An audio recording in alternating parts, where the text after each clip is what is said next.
That'll do. What's up, everyone? I just recorded this live on twitch.tv/blendlogic. You can click the link. That will give you like a full insight if people kind of like seeing things behind the scenes. And what this video is kind of just edited to condense a pretty long hour stream of me figuring out Ableton into kind of the digestible bites, hopefully, that showcase some of the looping, some of the MIDI playback and guitar playback for Story of My Life acoustic cover, live looped, quote unquote. Of course, this is edited in post to kind of showcase it for YouTube, but be sure to check out that Twitch channel if you want to join me for some jam sessions or have requests. I'll see you there. Thanks. I can't explain. All right, I need the fucking metronome too. Shit. Let's just fucking go. Let's get jiggy with it. Oh my god, I fucked up. I can't explain. Leave my heart open, but it stays right here empty for days. Oh, fucking control duplicate. Jesus. Gone tonight. The ground beneath my feet is burning bright, and I've been holding on so tight, with nothing in between. Story of my life, I take her home, I drive all night to keep her warm and time. It's frozen. The story of my life, I take the hope, I spend her love until she's broken inside. The story of my life.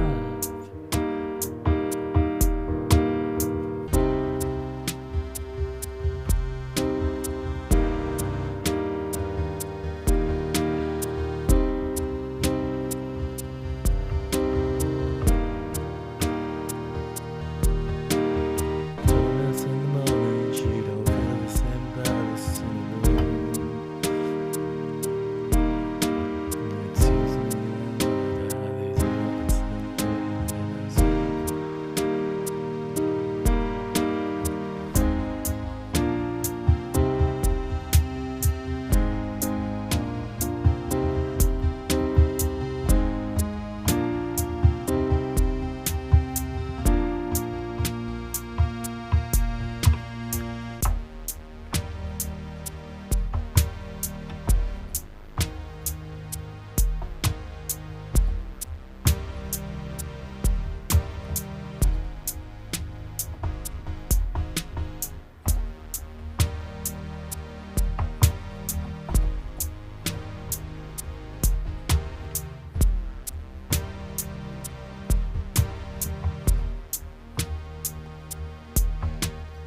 story of my life, I take her home, I drive all night to keep her warm and time is frozen.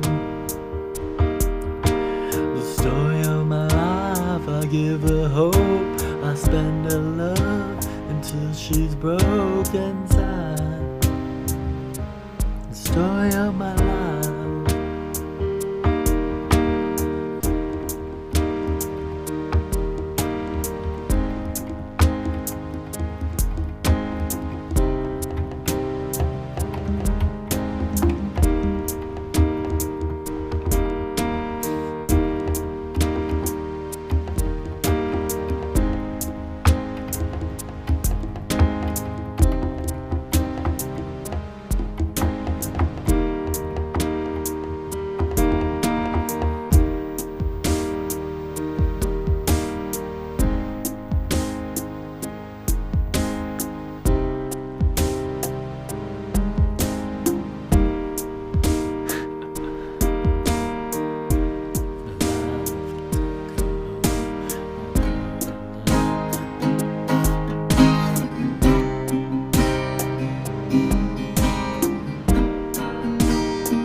got a kind of look at how Ableton, or at least how I was able to figure out Ableton on my live stream.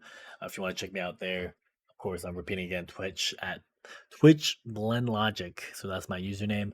I just wanted to kind of go over just a recap of what I've learned, just so I could maybe hopefully teach others and probably get better at it myself. So one thing that's cool is when you make this um, selector, you could add a locator and you put the verse, pre-chorus, chorus. So that helped me when I was recording.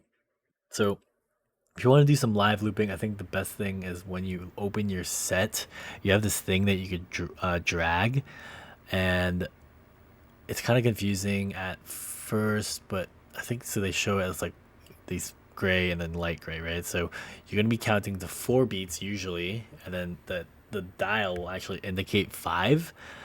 Um, but it's 4 beats, so it's just where it's starting, right? So if you want to make a loop that's 8 beats, which is these 4 beats here, then these 4 beats, these gray beats, it technically goes to 9. And when you activate the loop, which should either be this button or clicking loop, or I think you can even do activate loop, you could replay the track over and over and over again. So for this particular one, I made a 16 count beat on the verse 1, and then yeah, I don't know how to like make multiple loops. So anyways, when you press the button here, it just plays immediately. So that's something that's kind of annoying, so to speak, because I played on GarageBand. Basically, if I was live looping, I would have like a 4 count beat or an 8 count beat. It says 8 to 9, and depending on how long the verses are, you just have to know. Unfortunately, there's a time beat change of a pre-chorus that's only 4. I thought it was only 4 because it's 8. Okay, so it goes from 16 to 8, and then the chorus goes back to 16. So if I was live looping again, knowing what I know now, I would first set the tempo, probably make the beat with the 808 core, and then you could add the grand piano or the synth, depending on what helps you kind of record with the bass. And then so it's playing here, and then I would go back and loop the verse again. And while it's looping, the play would still happen. You could drag this loop button and set up for the chorus. So that will give you 16 beats to set up for the pre-chorus. Then you can get the pre-chorus recorded. Let's say you're doing like a live session or something. Get the pre-chorus recorded. It would loop back after the pre-chorus ends. Right? So boom. So that might sound a little weird. If I was live looping, yeah, that'd be tough because like you kind of go from pre-chorus, into the chorus. So you might want to just keep you might just have to go right into it. Chorus into the loop of the chorus into like repeat or something. I'd have to think about that. If anyone has notes in the comments of what you should do here or better ways to live loop, I'm open because I like want to get better at this for streaming. So let me know what you would do here. But I would do a loop of the verse 16, and then maybe I would drag it and do a pre-chorus and then go straight into the chorus, or maybe I just turn loop off and just beat there. I don't know. There's definitely something I'm missing here in Ableton to kind of get, and it has something to do with this way of recording. I just haven't figured it out yet. But yeah, this has just been my recap of how you could record on Ableton, and the first song was "Story of My Life." So I'll if you want, I could also email you this. If you're just getting started, this might help you having like a template to build off of, and then you could redo stuff. So thanks for watching if you did, and leaving comments on my Twitch or on this YouTube video. Yeah, looking forward to practicing more, learning more about Ableton. Thanks.